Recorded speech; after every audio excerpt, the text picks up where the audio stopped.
शास्त्रज्ञांच्या रिसर्चमध्ये असं दिसून आलं आहे की जे लोक ध्यान मेडिटेशन करतात त्यांच्या मेंदूमध्ये ग्रे मॅटरचं प्रमाण अधिक असतं. आता ग्रे मॅटर म्हणजे नक्की काय?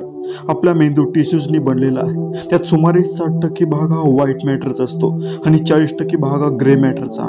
ह्या 40% ग्रे मॅटरमध्ये आपल्या न्यूरॉनची संख्या जास्त असते. हा भाग आपल्या मेमरी, निर्णय क्षमता व स्वनियंत्रण यासाठी जबाबदार आहे. यामुळेच ज्या व्यक्तीच्या मेंदूत ग्रे मॅटरचं प्रमाण जास्त असतो त्यांचा मेंदू अधिक काळ तरुण राहतो, स्मरणशक्ती वाढते आणि निर्णय घेण्याची ताकद वाढते. आपल्या मेंदूमध्ये न्यूरॉनचे असंख्य नेटवर्क तयार होतात. त्यातलं एक महत्त्वाचं नेटवर्क आहे डिफॉल्ट मोड नेटवर्क. हे नेटवर्क जेव्हा जास्त सक्रिय होतं तेव्हा आपलं लक्ष वर्तमानावरून वर्तमान क्षणावर हटतं आणि आपला मेंदू भूतकाळात किंवा भविष्यकाळात भटकत राहतं. पण जेव्हा हे नेटवर्क शांत होतं तेव्हा आपलं लक्ष एका वेळेस एका गोष्टीवरच लक्ष केंद्रित होतं आणि आपली एकाग्रता प्रचंड वाढते. रिसर्चमध्ये हे दिसून आलं आहे की जे लोक नियमित ध्यान करतात त्यांचं डिफॉल्ट नेटवर्क कमी सक्रिय असतं तेव्हा त्यांच्या मेंदूचा हिप्पोकॅम्पस अधिक मजबूत होतो, जो स्मरणशक्ती आणि शिकण्याच्या क्षमतेसाठी फार महत्त्वाचा आहे.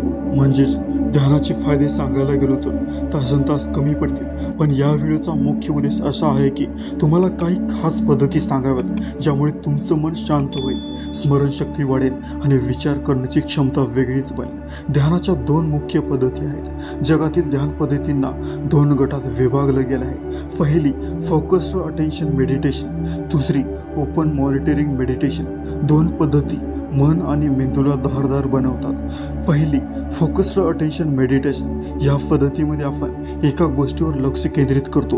ती गोष्ट आपण श्वास असू शकतो, शरीराचा एखादा भाग, मंत्र, एखादा आवाज किंवा बाहेरचं एखादं दृश्य. जसं लक्ष एका गोष्टीवर मजबूत होतं तसतसं विचलित होणं कमी होतं. जगातील अनेक ध्यान प्रकार या गटात येतात. मंत्र ध्यान, प्राणायाम, चक्र ध्यान, आवाजावरचं ध्यान. या वेळेमध्ये आपण खास करून त्राटक ध्यान आणि प्राणायाम याबद्दल बोलणार आहोत. त्राटक ध्यान. त्राटक म्हणजे स्थिर दृष्टी. जर तुमची दृष्टी स्थिर असेल तर तुमचं मन स्थिर होतं. आपल्या 5 इंद्रियांमध्ये दृष्टी ही सर्वात शक्तिशाली आहे. मेंदूकडे जाणारी 80% माहितीही आपल्या डोळ्यातून जाते. आता ही करण्याची पद्धत पाहू. शांत जागी बसा, पाठ सरळ ठेवा, डोळ्यासमोर एक बिंदू ठेवा, जसं की एका भिंतीवर छोटा ठिपका, मेणबत्तीची ज्योत किंवा एखादी वस्तू. डोळे मिटायचे नाहीत, फक्त एकटक पाहायचं. जर पापणी लावणार असेल तर डोळे बंद करून त्या वस्तूची मानसिक प्रतिमा म्हणजेच इमॅजिनेशन करून पहा. या ध्यानामुळे मेंदूतील डावीकडचा आणि उजवीकडचा भाग एकाच वेळी सक्रिय होतो, ज्यामुळे समस्या सोडवण्याची क्षमता आणि एकाग्रता खूप वाढते. प्राणायाम ही सर्वात प्रभावी पद्धत मानली जाते. जितकी खोल श्वासोच्छवासाची पद्धत तितकी मन शांत, लक्ष केंद्रित आणि मेंदू शक्तिशाली होत जातो. पद्धती कशी करायची पहा. आरामात बसा, हळू खोल श्वास घ्या.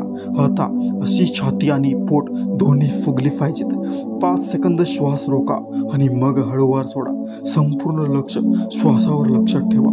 यामुळे शरीरातील वेगस नर्व सक्रिय होते, जी सर्व अंगाशी जोडली जाते, ज्यामुळे मन शांत होतं, स्ट्रेस कमी होतो आणि मेंदूची ताकद वाढत असते. आता दुसरी पाहू, ओपन मॉनिटरिंग मेडिटेशन. याकडे 2 प्रसिद्ध पद्धती आहेत, विपश्यना ध्यान आणि माइंडफुलनेस मेडिटेशन. विपश्यना ध्यान भगवान बुद्धांनी ही पद्धत केली होती. यात स्वतःला नीट ओळखलं आणि समजून घेणं हेच उद्दिष्ट असतं. श्वासावर लक्ष केंद्रित करून आजूबाजूच्या आवाजावर, शरीरातल्या संवेदनावर फक्त निरीक्षण करायचं, कोणताही निर्णय न घेता. माइंडफुलनेस मेडिटेशन हे विपश्यनेसारखंच आहे, पण कधीही कुठेही करता येतं. खाताना, चालताना, काम करताना फक्त जागरूक राहायचं.